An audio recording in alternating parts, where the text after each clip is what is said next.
Welcome to the Blue Beetle radio show from JukeBox Old Time Radio. Originally aired in 1940, now remastered and presented here. We hope you enjoy the show.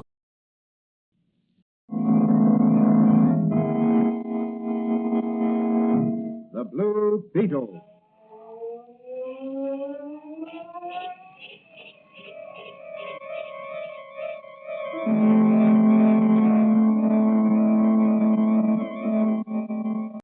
The Blue Beetle.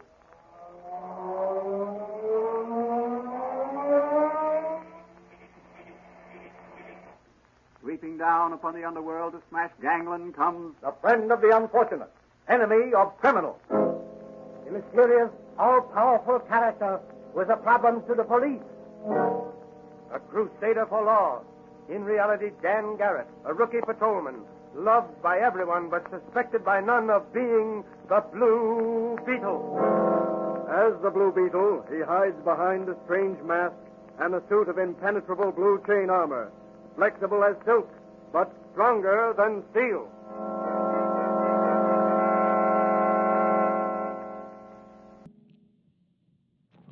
As our story opens, our hero, Dan Garrett, is visiting his friend and secret advisor, Dr. Franz, who operates a little apothecary shop in one of the great city's side streets.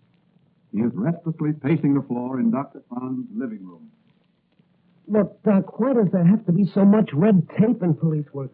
Well, Danny, every organization has to have rules and regulations. That makes for efficiency. Yes, but the criminals and the crooks we're set to catch aren't bound up in rules and regulations. You know, I like police work, but I also crave action. You seem to get plenty of it as the Blue Beetle. I worry about you, Tate. These crooks and gangsters are vicious, cold-blooded killers. They'd have no mercy on you if they caught you. I can take care of myself. Besides, that suit of blue chain armor you made me and that mask are a great protection. I hope they never catch you without it, or ever discover who the Blue Beetle really is. I'm afraid it would mean the end of patrolman Dan Garrett. Well, after all, Doc, you're the only one who knows. Even Manigan is always saying what he'd do if he caught the Blue Beetle. He's the officer on the beat next to yours, isn't he? Yes, he was my father's pal. I see. He got me on the police force after my father was killed by a gangster's bullet. And doesn't he suspect at all? No, he doesn't. He's a good cop, but he's not very heavy above the ears. What's that newsboy crying? Something about a movie star committing suicide. Wait, I'll go get a paper. Boy. Here you are, boy. Give me one of those extras. Yes, sir. Keep back him. Hey, look at this, Doc. Sandra Beaumont, the movie actress, committed suicide last night. The paper said she left a note on a dressing table which said, "Dope has become my master. No longer can I live without it. This is the end. Let my fate be a warning to all." What do you think of that, Doc? I think it's tragic, Danny. So do I. I'm going to do something about that dope racket right now. Well, what are you going to do? I'm going to ask the commissioner to put me on special assignment to try and uncover the leaders of that dope ring in this city. You'd better be careful, Dan. They'll stop at nothing. Well, if I can't uncover them as patrolman Dan Garrett, I'll get them as the Blue Beetle.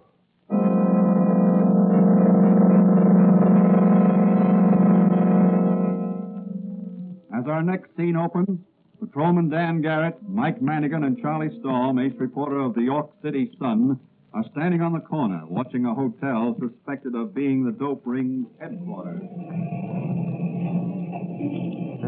That's the place, all right. Somebody tipped off my paper. Why don't we go in and raid the place? What, just the two of us? Sure. Don't be silly. We've got no evidence. The commissioner wants evidence. That's our job. To watch everybody that goes in and comes out of that place. Me? I like action. So do I. Hey, look. Where? That shabbily dressed man there. He just came out of that side entrance and gave a cigarette to that kid standing there. So what? Looks like the kid gave him some money for it. He's a dope peddler. He's selling dope cigarettes, marijuana. Marijuana? Boy, here's where I make a pinch. Hey, you there, I want to talk to you. Come and get me, copper. Oh, yeah? You gotta travel fast to get away from me, brother. Go get him, Danny. I'll signal Clancy on the next beat. He'll head him off at the intersection. Look, Danny's diving for him. He's got him. Boy, that was a flying tackle. Sure what? Hey, look. That car there. There's a machine gun. Look out, Danny!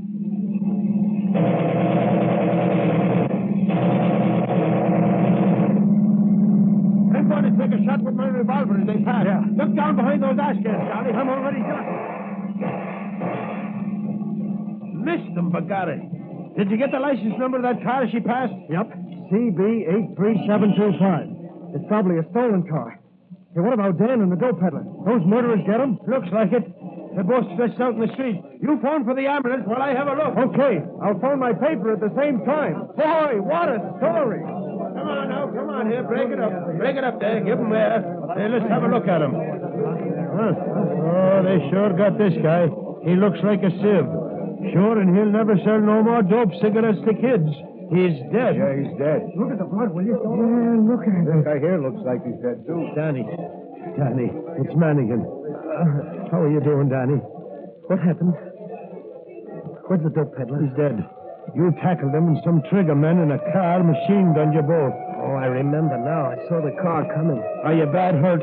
I don't know. I can't feel much. I'm numb all over. Well, here's the ambulance. You'd get a swell ride to the hospital, Danny, and maybe a citation from the commissioner for bravery in action.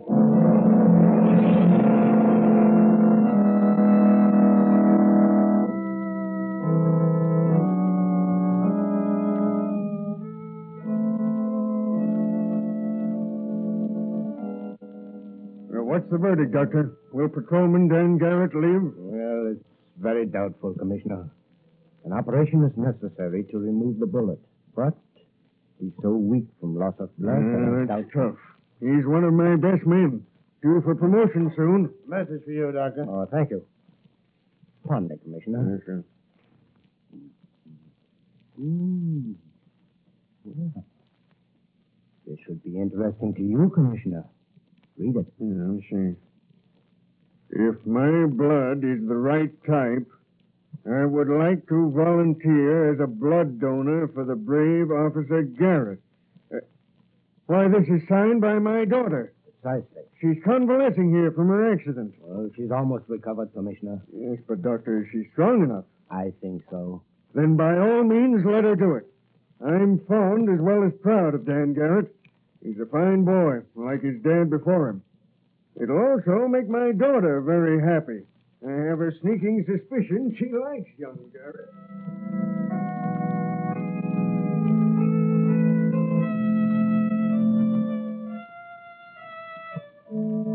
The commissioner daughter's Mary's blood proved to be the right type, and the transfusion was performed.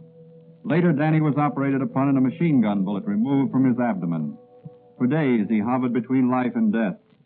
Then one night, when all was quiet, a strange man slipped by the nurse and stood beside Dan's bed.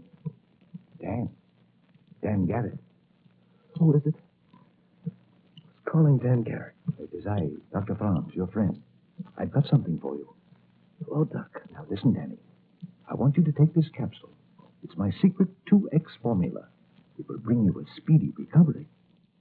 Sure. I'm positive. My formula will save your life, restore you to health in 24 hours. It will also give you greater vitality, keener eyesight, almost superhuman mentality, and it will give you abnormal strength. You will be a tough hombre when you get out of here. Give it to me. I've got to get out of here. There's important work to be done, and I've got to do it.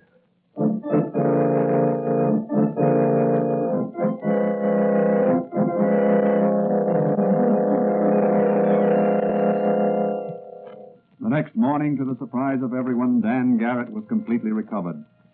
From Mike Mannigan and Mary Donnelly, the commissioner's daughter, who came to visit him, he learned that the commissioner had ordered extensive raids on all opium dens in the city. At one place, they told him, the police had been blown to bits by dynamite planted by the dope ring before they fled. Dan insisted on being released from the hospital and restored to duty.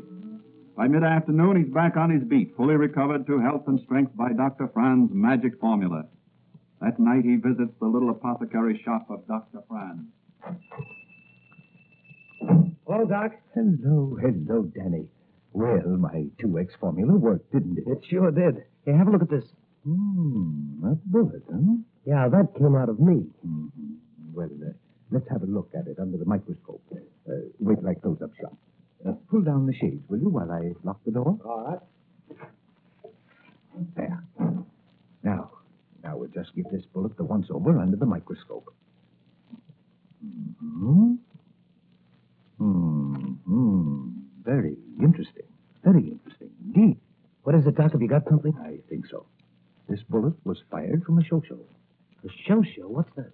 Why, that's what the soldiers in the last World War called a certain type of French machine gun, because they couldn't pronounce the real name.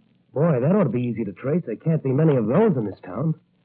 Got any ideas? Well, there's a French novelist by the name of Philip Radin who collects interesting firearms as a hobby. He might know something about this gun.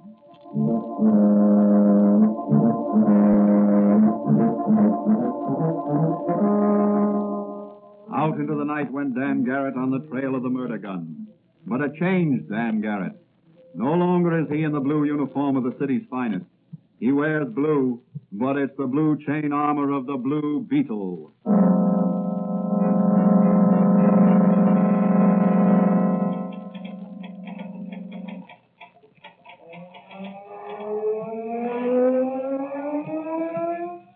The Blue Beetle! Drop that gun, Raiden. I've got you covered. It's no use, Raiden. Your bullet can't pierce this chain armor I'm wearing. I'm sorry to be so rough, Raiden. But I wanted that gun of yours. Now pick yourself up. It's better. I see you recognize my little calling card. The sound of my magic ray machine and the little beetle always signifies the presence of the Blue Beetle. You frightened me, monsieur. I fired from nervousness. I had no desire to injure the Blue Beetle. I see. Oui, monsieur. What is it you desire? I understand you have an interesting collection of firearms. Oh, I make the hobby of collecting unusual firearms, monsieur. You own a show automatic machine gun? Will she? You have the only one in the city, I believe. Oh, perhaps, monsieur. I do not know. I'd like to see it. Certainly, monsieur. Right this way. And no funny business. Monsieur, I am not in the mood for what you call these funny business. Good. Now, here you are, monsieur. This is the gun cabinet. The Shosho, she is... Monsieur, she is gone. Gone? Oui, monsieur. Always, she is here in this place. Come on, Raiden. Your pretended surprise sounds phony to me. I Cut it said out, to you that- Frenchie. Maybe you're on the level, then again, maybe you're not. I'll just dust this door for fingerprints and take a photograph. Now, you stand over there and don't make any false moves. Well, let me see. A little here. Some more here. Several fingerprints. Some of them yours, of course. Bring that floor lamp over here while I photograph it. Now, hold it steady.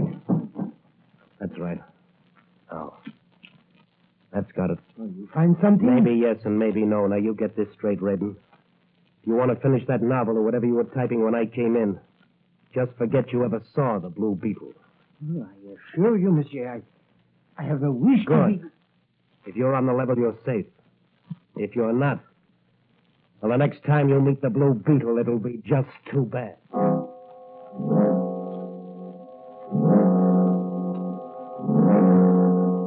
Whom will the Blue Beetle call upon next? Whose fingerprints were on the doors of the gun case? Is Radon, the French novelist, a member of the dope ring? We hope you enjoyed this presentation from JukeBox Old Time Radio.